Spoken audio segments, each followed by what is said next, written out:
I'm making a change, and I don't know if I'm right or wrong, because this Thule awning has performed absolutely fantastically. It gives me the versatility to wind it out quickly, put it away quickly, have it out a metre, 3 metres, whatever I want. However, it looks so grandad, it's unreal. And I've bought myself a new awning for the Land Rover, but me being me and being the gear whore that I am, I'm going to stick it on here for a couple of months until the Land Rover's back.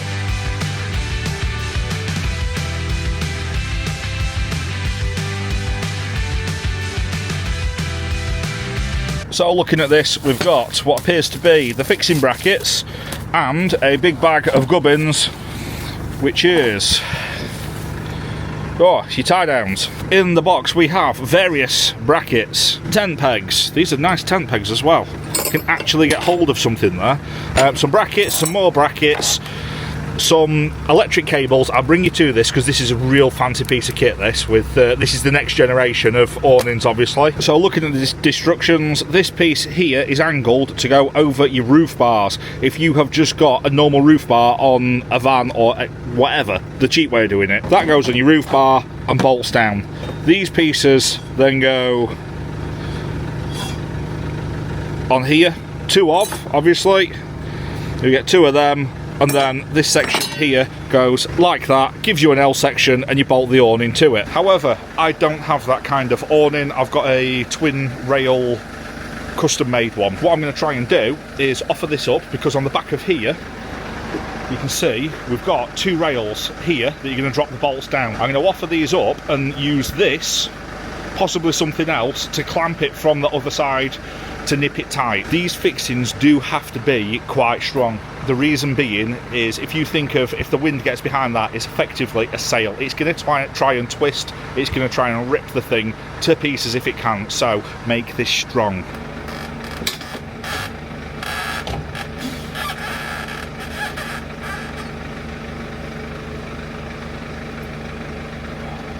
That's awkward. What I had done when I had this thing made is I've got plates. I've got 3 plates on the outside, plus a couple of plates on the inside. Originally these were for, obviously, mounted awnings to lights, things like that. So I'll hold it up there, see where it's going to mount, and then work out what kind of fittings we can get on this thing.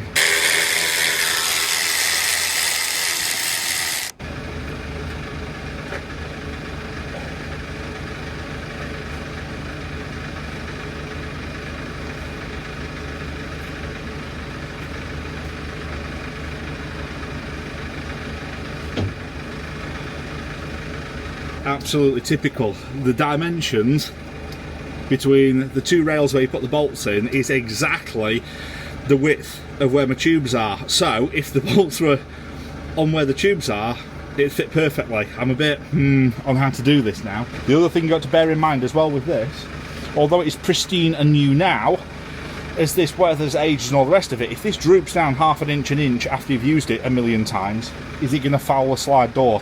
So leave space. So what I've done here, as you can see, I've basically just bolted straight through onto this plate. The reason I've done that is it seems like the firmest point to stop any leverage of the awning being ripped up that way, because you know what it's like when you get on a bar or something like that to undo a nut. Can you imagine a metre and a half out the wind prizing this? So make sure it's strong.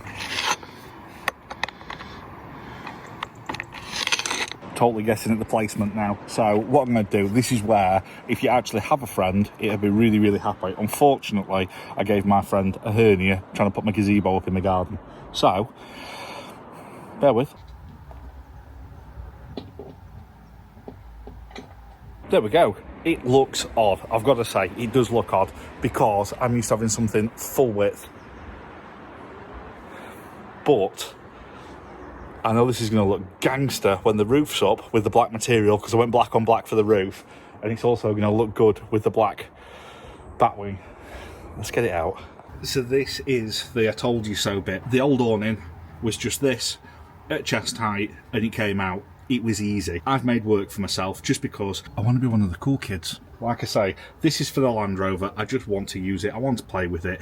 I'm a gear whore. Can just reach it. But I can see a step stool in my future.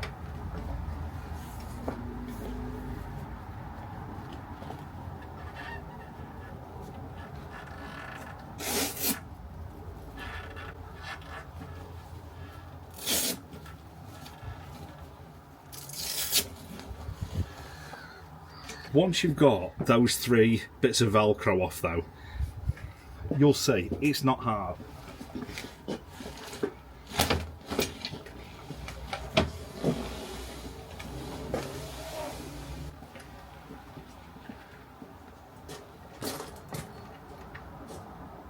I like that. Come have a look. So it does tighten up a little bit more. What I'm doing is I'm just playing with where I can attach it on here. Where's the best place? I'm probably going to find a good spot there so I can open the doors with no drama whatsoever. Can be a little tighter, but I'm not going to go mad just yet. And one thing that I was showing you before is, can you see here? This is where the electric goes in, and you've got 2 buttons. This is for built-in lights. Look at all that room for activities. So what I was saying to you before, all done is I've just plugged this in the cab for now. But I think what I need to do is make a charging point just here, but up here, look. Cool white, and the best one, warm white. What a nice touch that is. So I've had a little play around now, and I think this is going to be worth the faff to stand on something there to undo the 2 bits of Velcro to get this out, because it just looks absolutely phenomenal. It should take the wind a little bit better. The black, I love black bits on this van. So, need to get another little bit of storage for the back of there.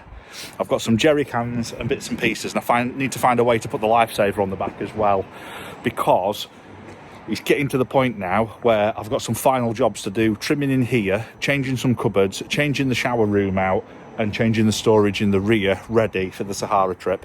So don't forget to hit the subscribe down below, drop us a comment and hype the video, it really helps. And yeah, that's what I did on my Christmas day off.